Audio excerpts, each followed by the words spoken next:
Hello friends, welcome to my channel Legal Bee. Today we are going to talk about nature and characteristics of taxation and taxes. As in my previous video I've already told you that tax is not a very new concept to us. We have been using it from a very long time.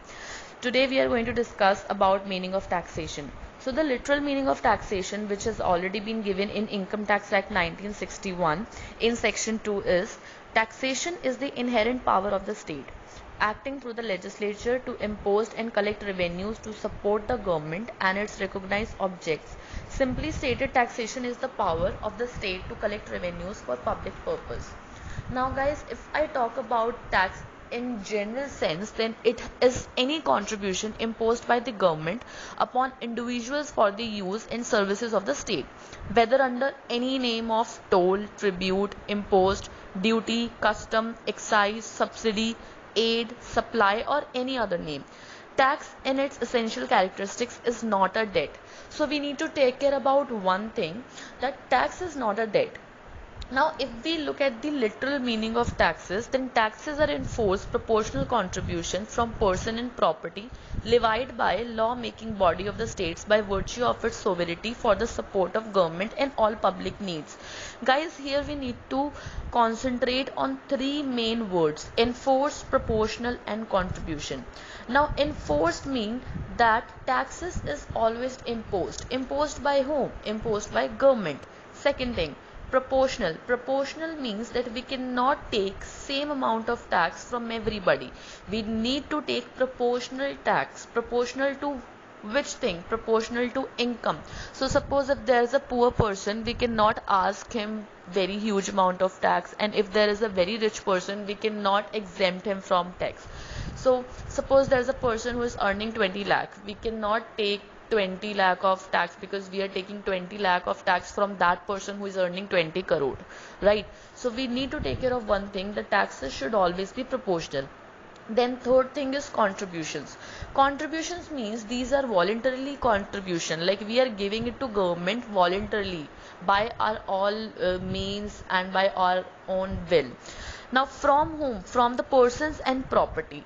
From the persons and property who levied by the lawmaking body of the states. It means that those people or those property who are in jurisdiction of the states by virtue of its sovereignty for the support of government and all public needs. Now this is a very basic but a very deep definition. If you look at all the words, you will automatically find essential characteristics of tax. For example, the definition is itself giving us the purpose of tax, that is support of the government and all public needs. Now let's move on. If we talk about essential characteristics of tax, there is number one is enforced contribution. I've already mentioned it that we need to take care about these three words, and all the characteristics are somewhere related to these three words only. Enforced contribution, so this is a contribution which has been imposed by the government. Second, generally payable in money. Earlier in ancient time, as I have already mentioned in my previous video, that tax is not a new concept to us. We have been using it from a very long time. So taxation is nowadays is basically payable by money, generally payable by money. But earlier they used to pay tax in copper coins, gold coins, or through barter system. Third point, based on ability to pay. Now, if we look at the definition, I've already mentioned proportional contribution. Proportional means that it should be based on the ability to pay. It should be, now what is the ability to pay? Ability to pay is the income. Like it should be proportional to the income of a person. Fourth point, levied on persons and property within the jurisdiction of state. We cannot start charging tax from a person who is not even of our country, who is living in foreign country, who is not in our jurisdiction. And here jurisdiction of states doesn't mean that Punjab, Haryana, Tamil Nadu, Karnataka. State means nation. Now the power of tax can only be exercised by the law making body or government. So basically the power of taking tax can be can be exercised by only government. Now, sixth point, levied on public purpose. So it means that you cannot charge tax on stupid things or unnecessary things. The purpose of taxation should always be in public purpose. It should always for the welfare of the people. Seventh point, regular interval. Now this point is little contradictory because in our next videos we are gonna see that we are going to take taxes from irregular incomes also, but for as an essential characteristics of tax, yes, taxes can be taken on regular intervals. Now, uh, so if you want a separate video on how a good or sound tax system contains which kind of essential characteristics does a good or sound tax system contain, you can let me know on the in the comment. I'll make another video.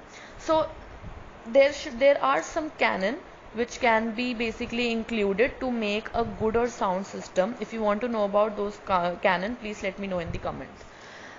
So I have already mentioned you the tax, the concept of tax, but what is the purpose of taking tax? What is the purpose of taxation?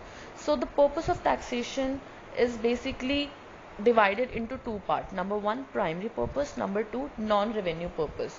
Primary purpose include provide funds, functions for protection, general welfare. Now what is provide funds? Provide funds to whom? Provide funds to government. Now, function of protection means protecting the citizen of the nation. For example, right now we are fighting coronavirus COVID-19, and the amount and the money which has been used to fight coronavirus itself is a huge amount, and government is basically using our tax in fighting coronavirus for whom? For the protection of the citizens. And that can be said in terms of army also, that government is basically investing our money in army to protection, for the protection of the citizen, for the protection of the nation. Third point is general welfare. General welfare means promoting science invention and creating equality among the people, and basically invading other countries, not other countries, I'm sorry to say that. It means that basically growing the nation and in general welfare. And the last point is non-revenue purpose. Now non-revenue purpose are basically those purpose which are non-revenue objectives.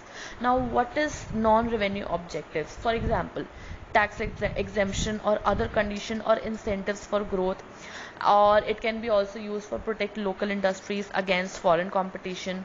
And these taxes can also be used as bargaining tool in trade negotiation with other countries, and it can also be used for counter inflation and depression, to reduce inequality, to promote science and invention, and to implement police power, or to promote general welfare. Basically all non-revenue objectives are basically in favor of our nation, to create public harmony and to enhance the growth of the nation. So that's all about the characteristics and nature of the taxes. I hope you like the video, and if you like my video, please let me know in the comment, and please don't forget to like, subscribe and share my channel. Thank you.